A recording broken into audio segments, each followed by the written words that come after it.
Aos Romanos, capítulo 8, verso 12, diz assim o texto: Assim, pois, irmãos, como somos devedores, não à carne, como se constrangidos a viver segundo a carne. Porque se viverdes segundo a carne, caminhais para a morte, mas se pelo Espírito mortificardes os feitos da carne, certamente vivereis. Pois todos os que são guiados pelo Espírito de Deus são filhos de Deus. Pois todos os que são guiados pelo Espírito de Deus são filhos de Deus. Porque não recebestes o espírito de escravidão para viverdes outra vez atemorizados, mas recebestes o espírito de adoção, baseados no qual clamamos, Abba, Pai. O próprio Espírito testifica com o nosso espírito que somos filhos de Deus. Ora, se somos filhos, somos também herdeiros, herdeiros de Deus e co-herdeiros com Cristo. Se com Ele sofremos, também com Ele seremos glorificados. Amém? Glória a Deus. Essa semana, não sei, eu acho que foi ontem, eu estava mostrando para a Vanessa um videozinho muito interessante. Obrigado, Paulo.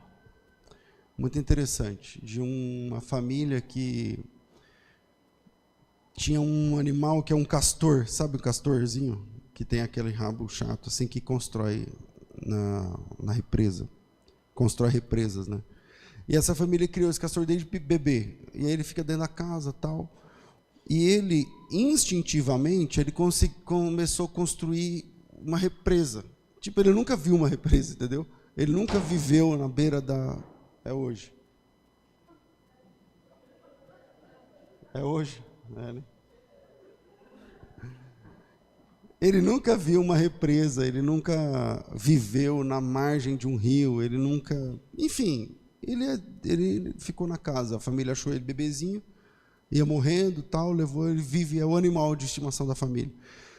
E aí ele ia no quarto e começava a pegar os bichinhos de pelúcia e trazer, começou a montar na porta uma represa. Aí eu fiquei pensando, mostrei para ela, falei, caramba,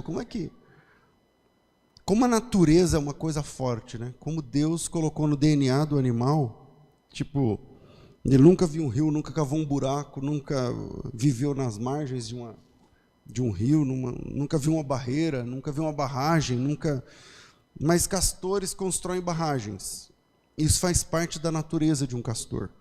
E mesmo que ele nunca tenha visto uma barragem, mesmo que ele nunca tenha vivido no meio de uma floresta ou às margens de um rio, parece que fazia parte da natureza do DNA dele, e ele sozinho, instintivamente, começou a construir. Lógico, a barragem não dava certo, né? De pelúcia, umas coisas, os brinquedos das crianças, ele ia trazendo, pegar. Não sei quem já viu esse vídeo, acho que vale a pena. Se você, hoje em dia, tem aí um monte de ferramenta de vídeo, que se você colocar lá um castor fazendo a barragem em casa, você vai ver. Bom, eu acho que vai ver. E o que isso tem a ver com esse texto? O que isso tem a ver comigo? O que tem a ver com você? O que tem a ver com o discipulado, de sermos pessoas parecidas com Cristo? Quando nós nascemos, a nossa natureza, todo mundo que nasce, a natureza é caída. Quando viemos ao mundo, nós nascemos pecadores. Todos nós nascemos pecadores. O homem não é pecador porque ele peca. Ele não começa a ser pecador quando ele peca, mas ele peca porque ele nasceu pecador. Não tem escolha. Não tem escolha, porque o pecado é inato. Eu estou falando isso porque é possível que uma pessoa, se o homem fosse pecador porque pecasse, era possível então que a pessoa fosse salva sem Jesus. Imagina que ela nasce, algumas pessoas infelizmente têm essa experiência. Elas nascem e não saem do hospital. Elas ficam na incubadora. Elas crescem. Imagina que isso geralmente, bom, às vezes acontece, infelizmente, dependendo da doença que a pessoa tem. E se essa pessoa nasce salva, então ela não precisa de Jesus para ser salva. Ela não teve contato com o mundo lá fora, ela não é a sociedade que corrompe o homem, é o homem que corrompe a sociedade. O homem transforma a sociedade em uma coisa caída. E quando nós nascemos, isso parece uma filosofia, fica filosofando porque não sabe explicar. Não, o homem não é pecador porque peca porque ele é pecador. Ele peca porque ele nasceu assim. O primeiro pecado que você cometeu foi inato, ninguém te ensinou. Sua mãe não ensinou você a pecar, seu pai não ensinou você a mentir. Eu acho que todos nós aqui já contamos pelo menos uma mentira uma vez na vida. E ninguém ensinou. A gente não precisou ter aulas sobre isso. A gente é bom nisso, por conta. É como o castorzinho que ele é criado numa casa diferente, ele é criado num ambiente diferente, ele é criado ele não pisa na terra, ele não sei o quê, mas na natureza dele é fazer a barragem. Então ele vai fazer a barragem. Eu falei já uma história, uma fábula do escorpião e do sapo. O sapo estava na beira da água e o escorpião falou: eu preciso atravessar a lagoa, é muito grande esse lago. Me dá uma carona, eu subo nas suas costas e você vai comigo por cima da água. Porque senão eu tenho que atravessar o lago inteiro. E aí o sapo falou assim para ele: você está achando que eu sou bobo? Se eu atravessar com você no meio do lago, você vai me ferroar e seu veneno é forte demais para mim. Na hora que você me ferroar, eu morro. E aí o escorpião disse: mas não é negócio para eu te ferroar, porque se eu te ferroar no meio do lago, você morre, é verdade, mas eu também morro, porque aí você não consigo mais ficar em cima de você e eu morro, eu caio, eu morro, eu não consigo nadar. E o sapo fez a conta e falou: então beleza, é verdade, se você me ferroar não compensa. E quando ele estava atravessando com o escorpião levantou o ferrão e ferrou. E quando o sapo perguntou para ele, morrendo já com o efeito do veneno duro, ele falou: por que você fez isso se você também vai morrer? E ele disse: porque essa é a minha natureza. A natureza é uma coisa forte demais para lutarmos contra. A natureza. Por isso aquele castor, sem ter visto um tutorial, sem ter aprendido de ninguém, construiu uma barragem. Quando a gente nasce, a nossa natureza é caída. Quando nós viemos ao mundo, nós nascemos pecadores. E quando nós surgimos, viemos programados para o pecado. A nossa natureza é uma herança dos nossos primeiros pais que romperam com Deus.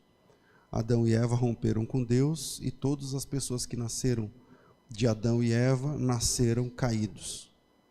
Todas as pessoas nasceram caídas, melhorando o português. E viemos ao mundo assim, pecadores. Viemos ao mundo assim, programados para pecar. Assim como o castor veio programado para fazer barragens, nós viemos programados para pecar. A nossa natureza é essa. É o engano. É de se dar bem a qualquer preço. É de se dar bem a todo custo. É de puxar o tapete do outro. A nossa natureza é feia. A nossa natureza é caída, a nossa natureza é pecaminosa. Viemos à existência, sim, com uma predisposição para pecar. Uma predisposição para pecar. Se você conseguisse visitar o paraíso antes da queda e perguntasse ao Adão, porque antes da queda o Adão era perfeito, sim ou não? O Adão era perfeito, não tinha pecado.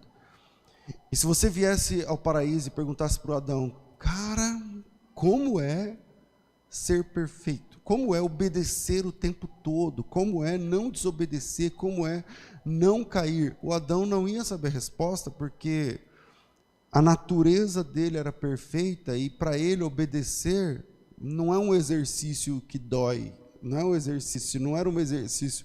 Obedecer para Adão era como respirar para você. Quantas vezes você respirou essa manhã? Você não consegue falar. É vital. Se você não respirar, minutos você morre. Poucos minutos você morre. É vital para você fazer assim, ó. Mas você nem mesmo ouve a sua respiração, a menos que você pare e dê atenção a isso. Se você der atenção, você ouve. Se você não der atenção, você nem ouve. Por quê? Porque é uma coisa que faz parte da tua natureza. E o que faz parte da tua natureza, você faz sem esforço algum. Ninguém fala: nossa, tem que respirar. Ninguém coloca na agenda: bom, tem que respirar. Porque faz parte da natureza. obedecer para o Adão fazia parte da natureza, assim como desobedecer para mim e para você faz parte da nossa natureza. Então ninguém precisa ensinar a gente a pecar, a gente aprende sozinho. Ninguém precisa ensinar o castor a construir barragem, ele nasce para fazer barragem, ele faz sozinho. Ninguém precisa ensinar a gente a viver em rebeldia contra Deus, a gente faz isso por si. Então, esse texto que nós lemos, de Romanos 8, eu leria o final do capítulo 7 e o capítulo 8, pelo menos uns 20 versículos. Mas eu cheguei atrasado, então eu li esse trecho aqui do versículo 12 até o versículo 17, onde diz no versículo 15, porque vocês não receberam o espírito de escravidão para viverem outra vez atemorizados, a escravidão do pecado ele está falando, mas receberam o espírito de adoção. Escravidão, adoção. Escravidão em contrapartida com a adoção, adoção em contrapartida em contraponto da escravidão. Agora veja que quando Paulo escreveu esse capítulo, quando Paulo escreveu Romanos, ele não escreveu por capítulos. Ele escreveu um texto, ele redigiu um texto. E o texto, que para nós é capítulo 7, para o Paulo não tem capítulo. Ele fala que ele é escravo do pecado com os seus membros, escravo da lei de Deus pela sua memória, pela sua mente. O capítulo 7 é uma tensão que termina nos últimos versículos do 7 dizendo: com a minha mente eu sirvo a Deus, mas com os meus membros eu sirvo a lei do pecado. Existem duas leis a que estou submetido: a lei de Deus, aquela que eu entendo, e a lei do pecado, que é aquela que eu faço. E aí, no capítulo 8, para nós é capítulo 8, para Paulo era o mesmo assunto, ele vai falar que, começa o capítulo 8 falando assim: não existe condenação, nenhuma condenação há para quem está em Cristo Jesus. E aí ele continua dizendo: porque a lei do Espírito de vida em Cristo me livrou da lei do pecado. O capítulo 7 ele fala sobre a lei de Deus e a lei do pecado. A lei de Deus eu entendo, eu sei o que eu tenho que fazer. A lei do pecado é a que eu vivo, eu não quero, mas eu acabo fazendo o que eu não devia fazer, por causa da minha natureza. Então eu entendo o que eu tenho que fazer, mas eu faço o que eu não quero fazer. E aí é a tensão do capítulo 7. O capítulo 8, que de novo é a mesma sequência, ele diz assim: só que não tem mais condenação para quem está em Cristo Jesus, porque a lei do Espírito de vida, então ele mostra uma terceira lei, ele fala da lei de Deus na minha mente, a lei do pecado nos meus membros no capítulo 7. No capítulo 8 aparece uma terceira lei, a lei do Espírito de vida em Cristo me livrou da lei do pecado. E aí, como essa lei do Espírito de vida me livrou da lei do pecado? Através da adoção, que é o que ele diz aqui no capítulo 8, versículo de número 15. Porque vocês não receberam o espírito de escravidão para viverem outra vez atemorizados, mas receberam o espírito de adoção. Fala assim, ó, adoção. Você recebeu o espírito de adoção, por meio do qual, através desse espírito de adoção, de ser adotado, clamamos Abba, Pai. Abba, Pai é uma forma aramaica de se relacionar de forma carinhosa, chamando Deus de paizinho, papai, alguma coisa assim. Eu vou deixar 3 pontos para a gente pensar primeiro. A natureza do homem é caída por natureza. A natureza é caída por natureza. A palavra natureza aparece 2 vezes nesse primeiro tópico, significando coisas diferentes. Veja que interessante, quando a Bíblia nos chama de filhos de Deus, ela deixa claro que o mecanismo para você ser uma filha de Deus, um filho de Deus, não é exatamente a filiação natural. Você não é chamado de filho ou filha de Deus porque você nasceu filho de Deus. Esse texto está dizendo que é o contrário. Você não é um filho natural de Deus, ou seja, você não nasceu naturalmente filho de Deus. Você veio ao mundo longe de Deus. Você veio ao mundo, eu vim ao mundo afastado da natureza de Deus. De fato, a Bíblia diz que somos filhos de Deus, é verdade, mas o padrão dessa filiação é que é o tema aqui, que é o assunto aqui. O padrão dessa filiação é você é filho de Deus através do mecanismo da adoção.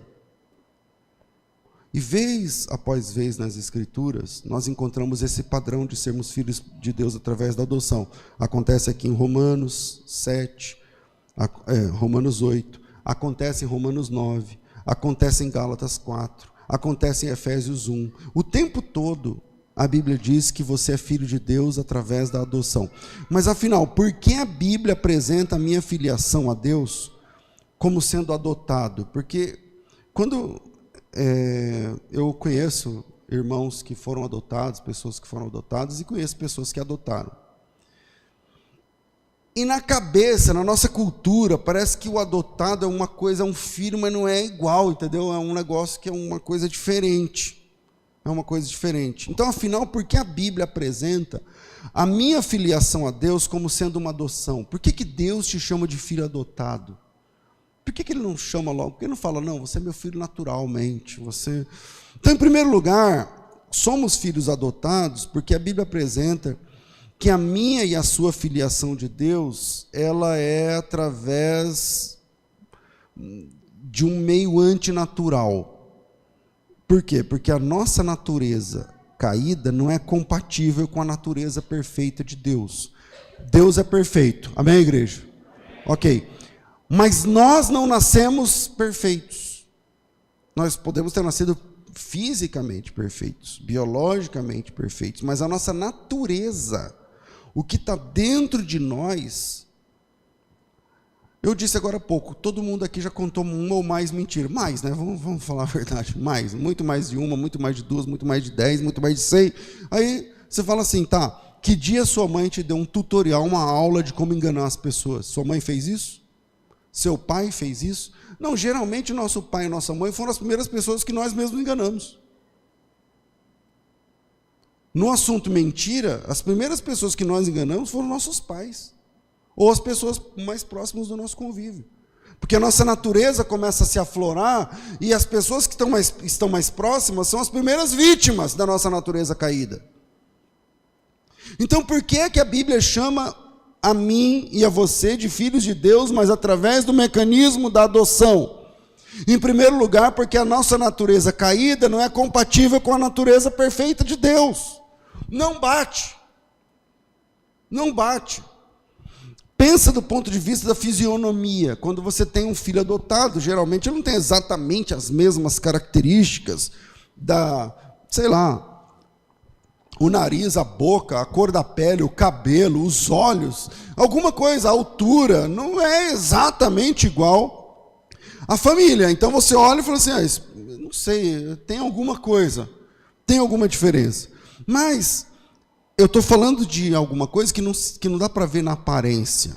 A nossa natureza por si, a minha natureza, a sua natureza por si, são naturezas diferentes da natureza de Deus. O nosso caráter é diferente do caráter de Deus. Mas em segundo lugar, por que a Bíblia chama a você e a mim de filho de Deus, mas somos filhos, só que adotados. Filhos de Deus, você é filho de Deus, então, por adoção. Por que a Bíblia apresenta-nos assim? Por que a Bíblia apresenta Deus como um pai adotivo? É porque a adoção faz mais sentido quando levamos em conta os detalhes que nos permitem chamar Deus de pai. Você pode chamar Deus de pai ou não? Pode. Você tem confiança de se relacionar com Deus como pai. Mas os detalhes que me permitem dobrar o joelho e falar assim, Pai nosso que estás no céu, esses detalhes, esses mesmos detalhes, fazem mais sentido, ou só fazem sentido, essa conta só fecha. Você só pode chamar Deus de Pai através do mecanismo da adoção.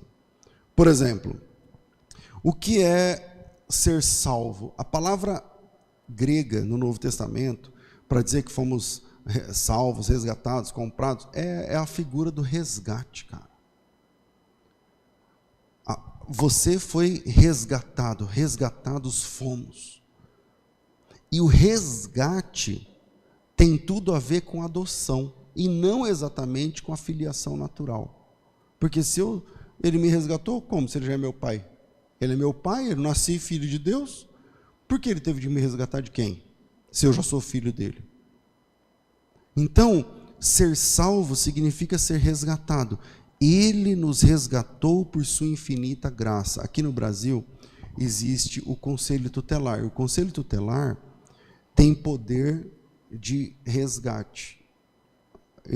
Se vier ao Conselho Tutelar uma denúncia de que uma criança está sofrendo maus tratos, abuso, sei lá, fome, qualquer coisa, pode ser o pai natural, pode ser a mãe verdadeira, pode ser o pai e a mãe original, não interessa. Pode ser rico, pode ser pobre, pode ser morar na mansão. O Conselho Tutelar tem uma denúncia. Essa criança está sofrendo maus tratos. Então ele vai lá e resgata. Ele tem o poder para buscar essa criança e tutelar. E ser um tutor. E mostrar qual é o caminho que essa criança deve fazer a partir de agora. Então, ser salvos significa ser resgatados. Ele nos resgatou. Se você foi resgatado e se você foi resgatada, inclusive da sua própria natureza, é porque faz mais sentido que Deus seja seu pai adotivo e não natural. Está fazendo sentido? Ser filho de Deus significa ter a natureza. Ser filho significa ter a mesma natureza. E nós sabemos que a nossa natureza é bem diferente da natureza de Deus. Falamos sobre isso no início. Então, a adoção, o que é ser um filho adotado de Deus? A adoção é a possibilidade de filhos de natureza diferente da natureza do pai terem a possibilidade de viver a mesma cultura do pai. A adoção é a possibilidade de uma pessoa que teve uma criação diferente, uma natureza diferente, uma origem diferente, essa pessoa tem a possibilidade de viver a cultura que a adotou. Então, presta atenção nisso. A cultura é muito importante. Quando você vê um filho adotado, não é incomum que, com o passar do tempo, ele fale igual àquela família. E daqui a pouco até a aparência física parece que começa a aparecer, não é? Parece que começa a parecer com o pai ou a mãe adotiva. Então, a adoção me permite conhecer e conviver com outra cultura diferente da minha. Eu vou falar para vocês. Vocês sabem meu testemunho, eu não nasci em igreja. Eu não sou filho de crente, não sou filho de igreja. Todos os palavrões que eu sei, eu aprendi na minha casa, com meu pai. Quando eu me converti, eu tive a oportunidade de conviver com outra cultura. Com outra cultura. E pode parecer para vocês bobagem o que eu vou falar, mas um dos pontos, isso foi resolvido nas primeiras semanas, é verdade, mas um dos pontos que eu achava que ia ser um desafio muito grande para mim, era, eu tinha a boca suja demais. Eu falava muito palavrão, muito. No dia a dia, brincando, conversando, tal, eu era assim. Então hoje, quando alguém, e alguns de vocês aqui já tiveram, poucas pessoas, mas já conhecem minha família lá no Mato Grosso do Sul, que eu os amo, mas quando vai alguém lá, eu falo, ó, minha família, nem todo mundo é crente. Ele falou, mas por que você está falando? Não, porque você vai ouvir uns negócios lá que é diferente. Você vai ouvir uns negócios que no nosso meio não tem. Então você vai, mas são gente boa e tal, tudo mais. Então, para mim, era um tabu. Eu falei, meu Deus, quando é que eu vou ter uma linguagem? Eu nunca imaginei, imagina, se eu pegasse esse vídeo de agora e passasse para o César da década de 90, novo convertido de 2 dias, 3 dias, eu ia dizer, eu vou chegar nesse nível de conversa e vou falar essas palavras aí, eu não ia acreditar. Porque a adoção nos permite conhecer e conviver com outra cultura. Pega a criança, dias atrás, eu não quero ser aqui invasivo, ou não quero ser um juiz, eu não quero... Quem me conhece vai entender, é que esse vai para a internet, na internet não se tem mais domínio, mas essa semana eu estava andando O meu escritório fica na Paulista, né? Meu trabalho. E aí eu estava com a Camila, eu falei para ela, vamos almoçar? Eu não sei, a gente saiu junto. E aí tinha uma mãe com filhos na beira da calçada, lembra, Mila? Na calçada. E eles ficam pedindo dinheiro. Pedindo. Mas crianças de verdade, crianças de, sei lá, um no carrinho, bebê, que não anda, outro com uns 3 anos, 2 anos, mais ou menos, criança de verdade. Aí eu passei, aí fica ali pedindo, tal, e a criança comove, né? Porque criança, tal. E eu fiquei emocionado, porque eu falei para ela, Camila, o problema não é só questão financeira, isso aí, é social. Essas coisas mudam com o tempo, mas essas crianças, elas estão crescendo sem dignidade. E quando a criança cresce sem dignidade, ela está ali para conseguir dinheiro. Então ela cresce vendo o pai e a mãe fazendo qualquer coisa para ter dinheiro. Fazendo qualquer coisa para ter dinheiro. Fazendo qualquer coisa para ter dinheiro. E essa criança, quando ela tiver 6, quando ela tiver 7, quando ela tiver 8, e de novo, não estou julgando que aquela criança... hoje em dia tem que falar com cheio de dedos, e eu estou aqui cheio de dedos falando. Mas a falta de dignidade, é possível que essa criança ela faça qualquer coisa por dinheiro daqui a pouco. Porque é o que ela cresceu vendo seus pais fazerem. Então, quando você se converte, por que Deus é seu pai, mas é adotivo e não natural? Porque a adoção permite que uma pessoa com a cultura perdida, sem dignidade, sem honestidade, sem integridade, com a boca suja, como eu era, possa conviver com outro tipo de cultura, a cultura do reino de Deus. Existe uma cultura que é a cultura do reino de Jesus. Jesus diz, meu reino não é desse mundo. E esse reino vem com uma cultura. E essa cultura, quando você é filho de Deus, adotado por adoção, você convive com essa cultura.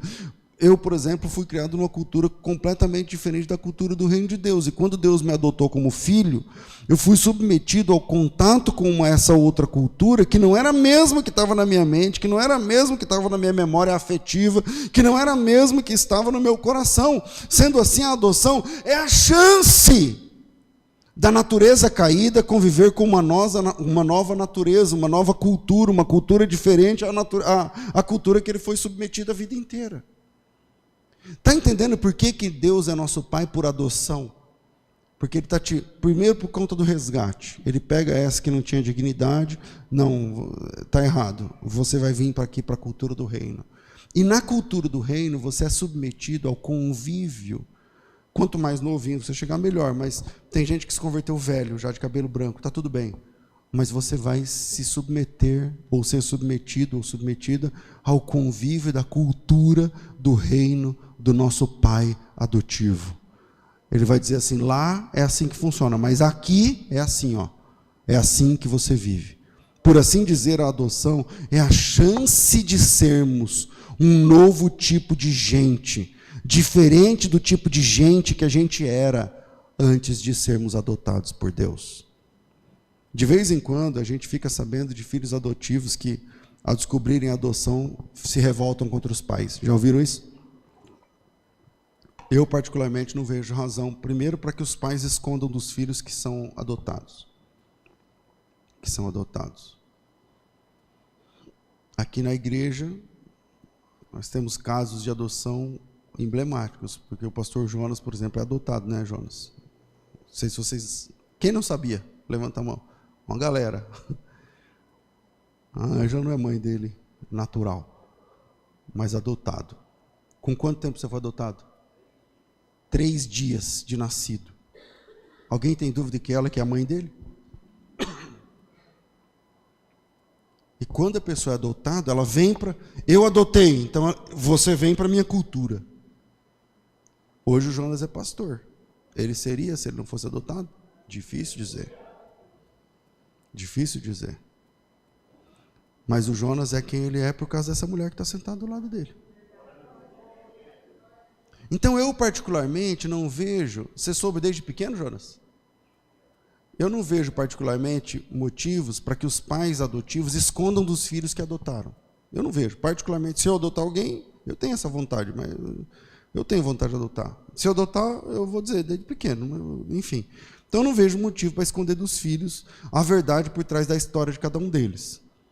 Mas, obviamente, eu respeito a decisão de cada família, e está tudo bem.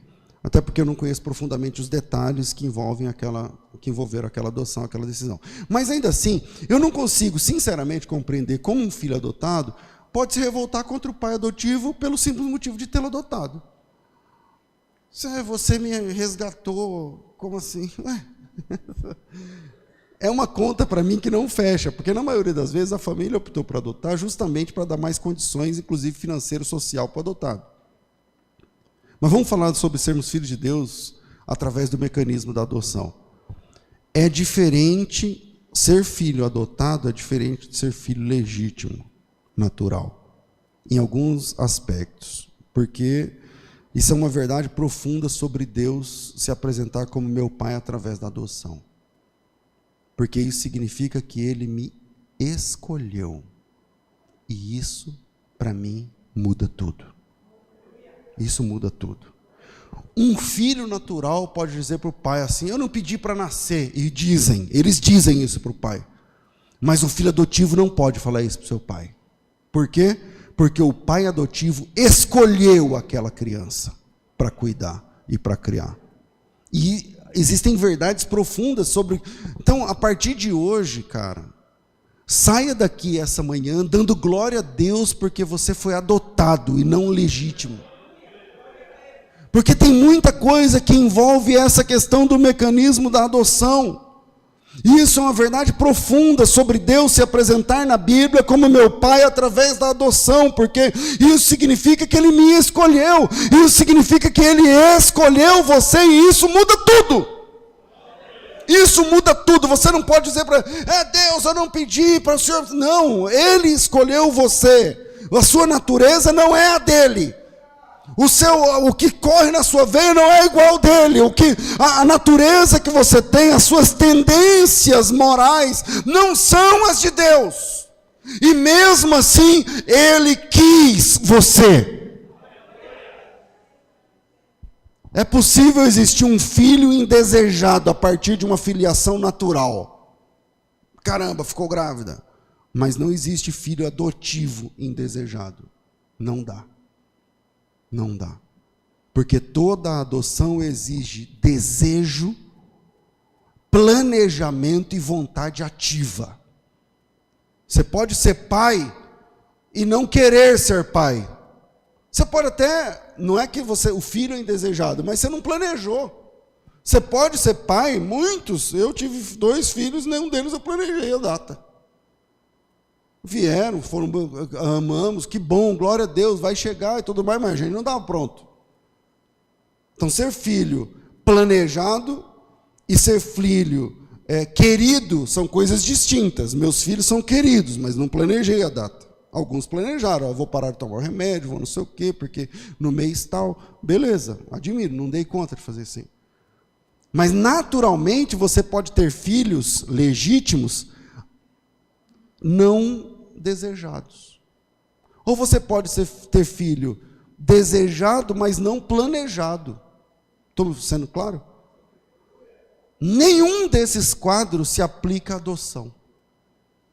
Deus adotou você como filho, porque Ele quis, porque Ele planejou, porque Ele preparou e porque Ele amou você o bastante para dizer, eu quero ser o seu pai. Eu não sou o seu pai, mas eu quero ser o seu pai. Então toda vez que você lê nas Escrituras que somos filhos de Deus através da adoção, significa que Deus desejou ter você como filho, que Deus planejou ter você como filho e que Ele preparou tudo para receber você como filha dEle, como filho querido dEle. Segundo, adoção sem relacionamento não gera transformação. Adoção sem relacionamento não gera transformação. Sabemos que a adoção traz para a família uma pessoa de outro sangue, de outro DNA e de outra cultura. É assim na adoção hoje. É assim na adoção hoje. Mas a criação da família acaba transformando o futuro daquela criança.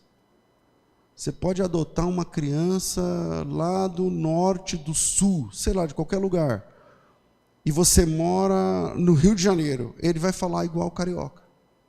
Por quê? Porque a criação vai transformar o futuro daquela criança. A criação vai transformar o jeito de ser daquela criança. Então, esse segundo ponto, a adoção precisa de relacionamento. Saber que Deus te adotou porque Ele quis, porque Ele te escolheu, porque Ele te amou, é muito legal. Mas sem relacionamento não gera transformação nenhuma. A criação dentro da família é que transforma aquela criança que foi adotada numa pessoa parecida com aquela família. Porque o adotado agora tem um outro ambiente diferente do que ele teria se não fosse adotado. Ele tem, se eu adotasse aquelas 3 crianças que eu vi com a Camila, uma é bebê de colo, o outro tem uns 2 anos, o outro tem uns 3. Se eu pegar esses 3 meninos, para mim, legalmente, tal, vocês estão entendendo? É possível que eles sejam criados como os meus foram criados, sem faltar, sem ficar 15 dias aí na igreja. Porque essa é a minha cultura. Então o adotado tem agora uma forma de existência diferente da forma de existência que ele teria na cultura que ele nasceu. E essa transformação cultural acontece através da convivência. Pastor, mas tá, eu quero saber espiritualmente, eu estava gostando da ideia de que Deus me amou e me escolheu e me resgatou, eu entendi que Deus é meu pai adotivo, mas que negócio de convivência que o senhor está falando? O cristão que não se relaciona, o cristão que não se envolve com a família cristã, simplesmente não tem a experiência da absorção da cultura do reino de Deus.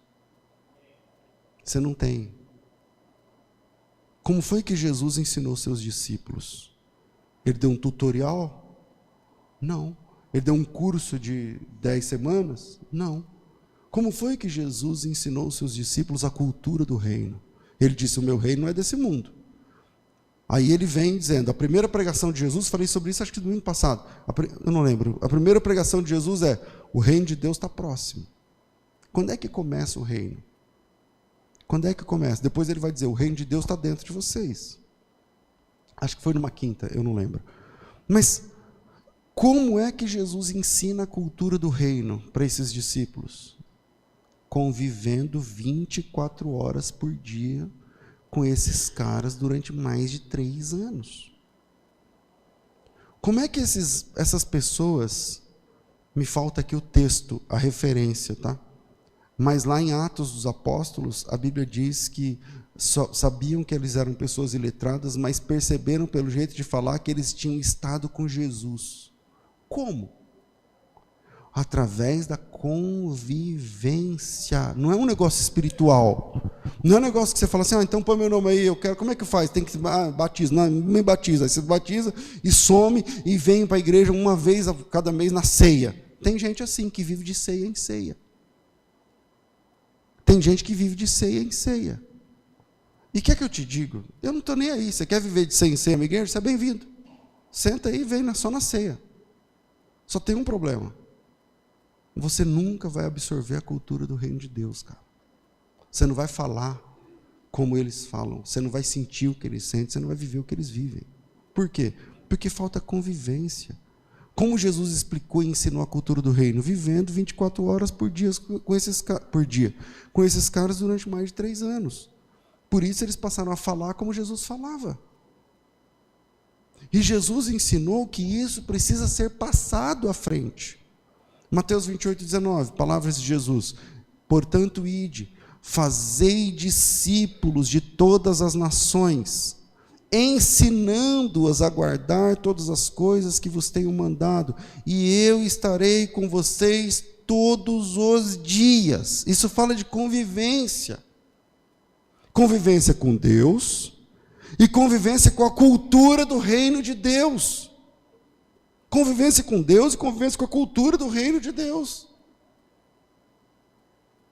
Eu tenho um irmão do coração. Nós somos em 4 naturais.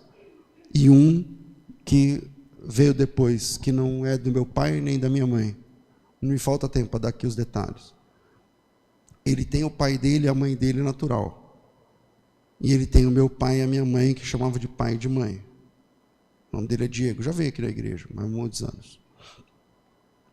Hoje ele é escrivão da polícia. Na casa da mãe dele é uma cultura, da mãe original, é uma cultura. Na minha mãe, na nossa mãe, ele faz parte do nosso grupo da família. Eu, minha mãe, eu não tenho mais pai, eu, minha mãe e meus irmãos. Quem são meus irmãos? Os 5. Então esse é o grupo. Hoje mesmo ele falou com a gente. Na minha mãe, ele chega, pede bênção, beija a mão da minha mãe, beija o rosto da minha mãe. Porque essa é a minha cultura na minha casa, na minha mãe. É assim. Na casa dele, ele não pede bênção da mãe dele original. Por quê? Porque é outra cultura. Eu não estou criticando, o que eu estou falando é que a convivência é transformacional. Eu preciso conviver, senão eu não vou ser crente do jeito que a Bíblia diz. Se eu apenas pegar o conceito e ficar na minha casa e viver nas minhas empresas, meu trabalho, não sei o que lá, eu preciso de igreja. Eu preciso estar na igreja. Semana passada eu estava numa reunião e um menino que trabalha comigo, ele falou assim para mim: pastor, como que o senhor dá conta de fazer tudo isso e ainda ser pastor da igreja? Por que você não entrega a igreja? Eu falei: eu até acho que eu sou um pastor péssimo, porque eu não tenho tempo para a igreja. Mas eu amo isso, eu preciso estar aqui com vocês. Eu preciso conviver, eu preciso estar aqui. É aqui que eu coloco em prática o que eu sei, o que eu aprendi, é aqui que eu passo adiante. Senão eu vou ficar um cara que eu não vou, quando der eu vou, não sei o quê. E olha, quem já teve a experiência, eu não estou julgando, estou falando sobre desviado, só Deus julga. Mas quem já teve a experiência de ficar longe do povo de Deus, a gente começa a falar diferente, a gente começa a pensar diferente, a gente começa a agir diferente, a gente começa a ouvir coisa diferente, a gente começa... Não dá certo. Porque a nossa natureza precisa dessa convivência, é assim que Jesus ensinou. Eu estou no qual ponto? Segundo, meu Deus. A adoção sem relacionamento não gera transformação. Como a igreja vivia nos seus primeiros anos? Abre em Atos 2,42. E perseveravam na doutrina dos apóstolos, na comunhão, no partir do pão, nas orações, em cada alma havia temor. Muitos prodígios e sinais eram feitos pelos apóstolos. Todos os que criam estavam juntos e tinham tudo em comum, vendiam suas propriedades, bens, distribuindo os produtos entre eles, à medida que alguém tivesse necessidade. Diariamente perseveravam, todos os dias, eu gosto daquela versão, olha lá, todos os dias, perseverando unânimes, todos os dias no templo, partindo o pão em casa. Eu vou dizer para vocês, se eu tivesse condição logística, de tempo, de dinheiro, porque eu não moro nessa cidade, eu pago pedágio para vir para cá, e gasolina, não sei o quê, eu queria todo dia, de verdade, todo dia, porque eu preciso disso aqui. É aqui que a gente é irmão, é aqui, saindo lá fora, depois do amém, depois da bênção apostólica, quando toca o sino, é meio que cada um para si, mas aqui a gente é família, aqui a gente se ajuda, aqui a gente confessa, ajuda quem confessou, abraça, corrige, passa raiva com um com o outro, cresce, é aqui. É na comunhão dos santos, diariamente perseveravam unânimes no templo, partiam o pão em casa. Na Idade Média, a igreja era o centro de cada comunidade. Eles se reuniam todo dia, o tempo todo. Por quê? Porque a gente precisa disso. Para que a cultura do reino floresça entre nós. A convivência faz muita ou toda a diferença na vida dos discípulos de Jesus. Senão você vai vir, você vai ouvir, pô, então legal esse lance do adotado, pô, não tinha pensado nisso, pô, legal, pastor, legal, parabéns, legal, vou embora. Aí daqui 2 meses, cara, aí você vai viver qual cultura? A cultura da onde Deus resgatou você. Ou você vive a cultura do resgatado, que é essa do reino. Por que outra cultura você vê fazer o que a gente faz aqui, cara? Você vê isso em outra cultura? que a gente faz na missão? Vai, um corta cabelo, outro não sei o quê, e a gente investe nossa grana sem dó, e vamos lá e dá roupa e cesta básica, não sei o quê, para as pessoas que a gente nem conhece. Que outra cultura? Que outra cultura? E quanto mais você está incrustado nessa cultura, mais você vive isso de verdade. Porque senão você vive um cara de duas culturas, tipo Moisés antes dos 40 anos. Ele tem a cultura de Deus, dos hebreus, mas ele tem a cultura do Egito. Ele é egípcio, ele tem uma mãe egípcia, ele tem uma mãe hebreia, ele tem uma mãe escrava, ele tem uma mãe princesa, ele tem um quarto no acampamento, no assentamento dos escravos, e tem um quarto no palácio. E aí esse cara vive transitando entre duas culturas. Não dá. Terceiro, e a gente encerra. Falei da convivência. Terceiro, convivência não é tudo. Ser filho de Deus envolve um milagre. Convivência é importante, que eu acabei de falar, mas não é tudo. Para ser filho de Deus envolve um milagre. Uma árvore geralmente gera o fruto da sua espécie. Foi assim que Deus disse que seria no início. Segundo a sua espécie. Um animal gera um filho conforme a sua espécie. Foi assim que Deus disse que seria no começo. E eu comecei esse sermão falando do castorzinho que, mesmo sem nunca ter visto a água e ter sido criado no meio da lama e do rio, ele estava construindo uma barragem, porque essa é a sua natureza. Então a convivência não é tudo. É preciso de um milagre. Pastor, do que o senhor está falando? O que eu estou dizendo é o seguinte: você pode conviver com a igreja de Jesus e trabalhar na igreja de Jesus, e cantar como a igreja de Jesus, e servir como a igreja de Jesus, e no próximo evento que a gente tiver lá fora, distribuir cestas básicas, você pode dar todo o seu dinheiro e toda a sua fortuna, e você pode entregar a sua vida e tal, mas tem uma coisa que não depende do que você dá e da frequência que você vem à igreja, que é a transformação espiritual da velha natureza na nova natureza. Por mais bem treinado que seja o filho no meio da sua família de adoção, às vezes, até sem conhecer os detalhes da sua existência, ele vai falhar. Ele vai errar. Porque essa é a nossa natureza. E o apóstolo Paulo segue, a gente abriu em Romanos 8, aí ele falou 9, o 10, lá no 11, eu não salvei esse texto aqui porque eu estava correndo contra o relógio, mas a gente encerra com esse texto de Romanos capítulo 11.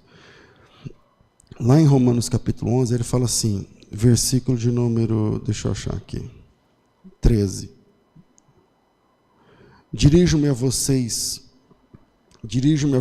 que são gentios, visto que sou apóstolo dos gentios, glorifico o meu ministério para ver se de algum modo posso fazer com que os do meu povo fiquem com ciúmes e alguns deles até se salvem. Porque se o fato de terem sido rejeitados trouxe reconciliação ao mundo, o que será o seu restabelecimento senão a vida de entre os mortos? E se foram santas as primícias da massa, igualmente será santa a sua totalidade. Se for santa a raiz, também serão os ramos.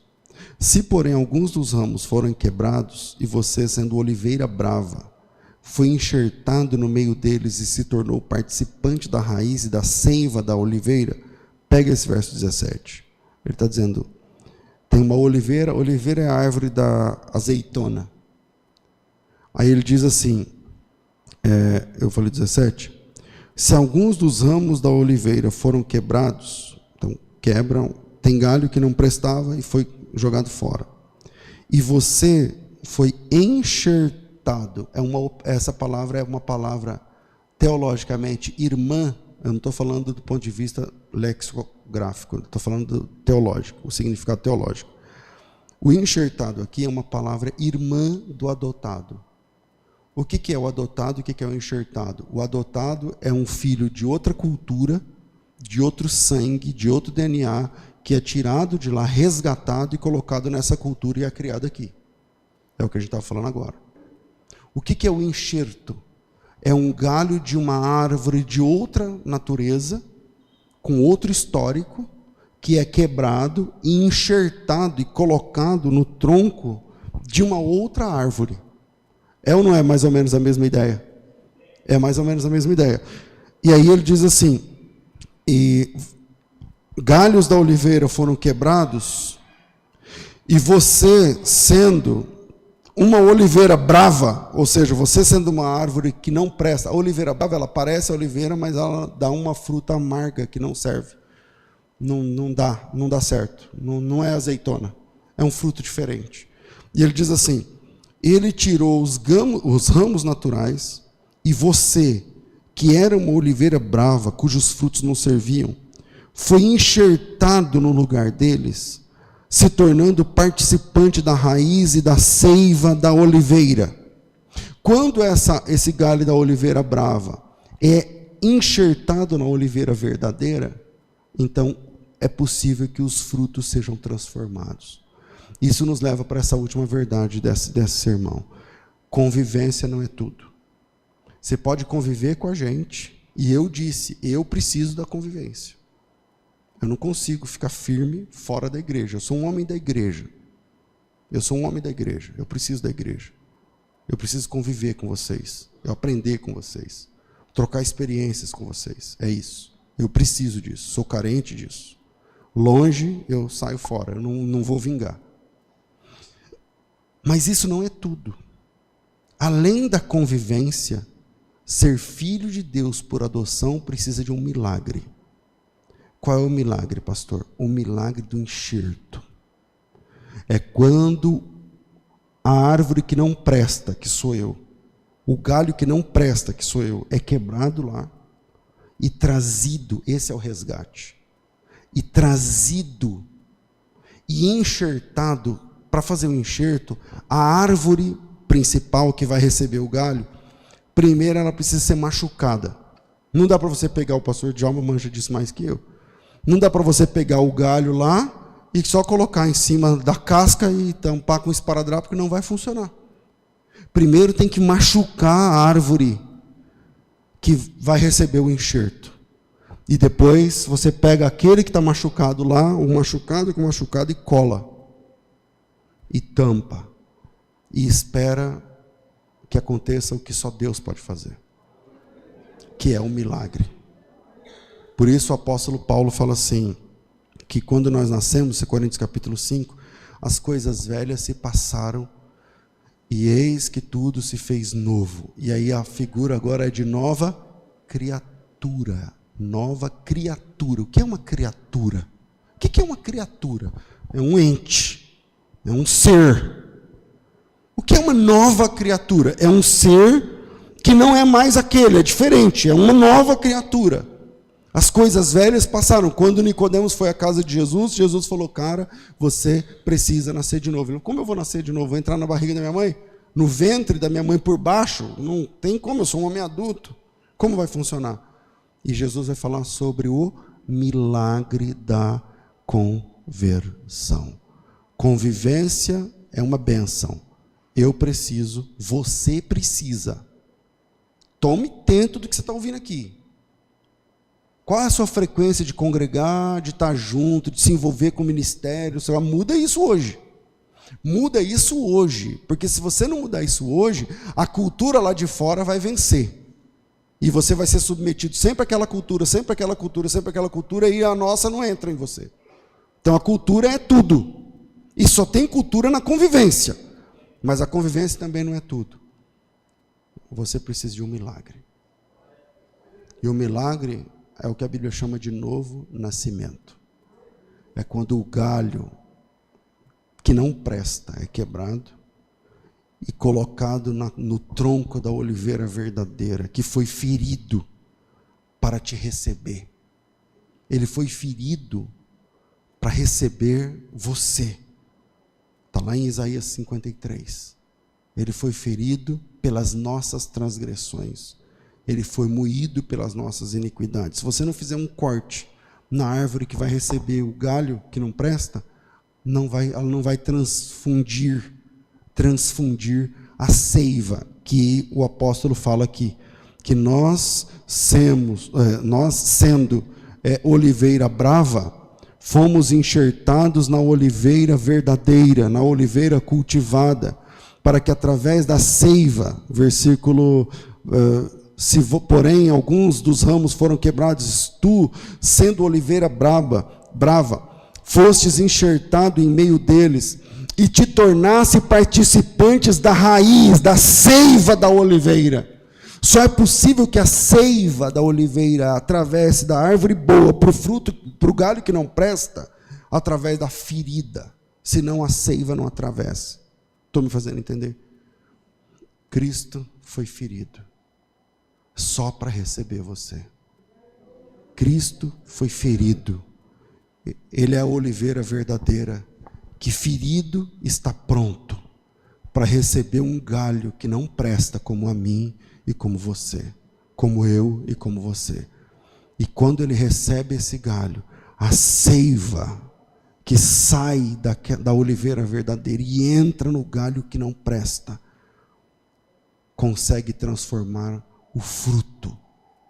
O fruto. E aí não é só convivência. Aí não é só estar na igreja. Aí não é só aprender o evangeliquez. Falar, ao invés de falar que está passando uma dificuldade, fala que é uma luta. Ao invés de, não é só a transformação da nossa conversa. É a transformação de quem nós somos. E aí nós somos filhos de Deus por adoção, mas que conseguem receber o sangue de Jesus por causa das suas feridas, e através desse sangue, a seiva da oliveira cultivada, sermos transformados em outro tipo de gente. Gente que se parece com o Pai adotivo. Deus abençoe vocês em nome de Jesus, meus irmãos. Aleluia.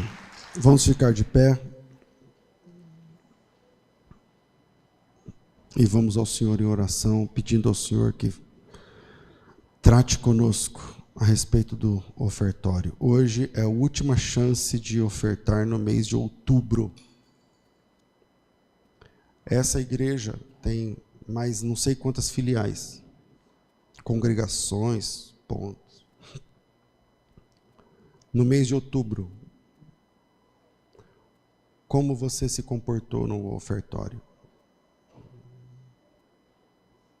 Curva sua cabeça, vamos ao Senhor em oração. Pai, nós te louvamos em nome de Jesus. Obrigado, Senhor, por nos explicar com tantos detalhes o que o Senhor fez por nós e o que nós precisamos fazer por nós mesmos e o que nós precisamos fazer pelo Teu reino, como foi essa manhã. Obrigado, Senhor, por nos aproximar da Tua cultura, do Teu reino. A Tua palavra diz que o Teu reino agora está dentro de nós. Eu sinto os desejos espirituais. Eu sinto coisas que a minha velha natureza não me permitia sentir. O desejo de te servir, de pregar, de orar, de interceder, de evangelizar, de ganhar almas para Jesus. E isso nunca veio de mim, veio do Senhor. Obrigado, Pai Santo. Agora, no momento do ofertório, alguns irmãos irão servir ao Senhor com um percentual específico, outros não. Outros irão servir ao Senhor com outros valores. Seja como for, recebe, Senhor, as ofertas, os votos, as contribuições que o Teu povo vai fazer agora. E cuide de forma especial de cada casa, de cada família, de cada sobrenome, de cada projeto, de cada emprego, de cada empresa dos Teus filhos, que tem sido o Seu socorro nesse tempo para os trabalhos e projetos dessa comunidade. Em nome do Senhor Jesus, assim oramos agradecidos por esse privilégio. Amém. Amém. Aqui tem os dados do Pix. Pega seu celular aí e você consegue fazer o Pix através do CNPJ 23 106 496 1000 contra 88. Para quem está na internet, os dados aparecem aqui na tela para você e também na descrição do vídeo. Que Deus em Cristo abençoe, e quando você entregar a sua oferta, você diz... Não, muito murcho. O que você diz? Glória a Deus. É isso aí. Vamos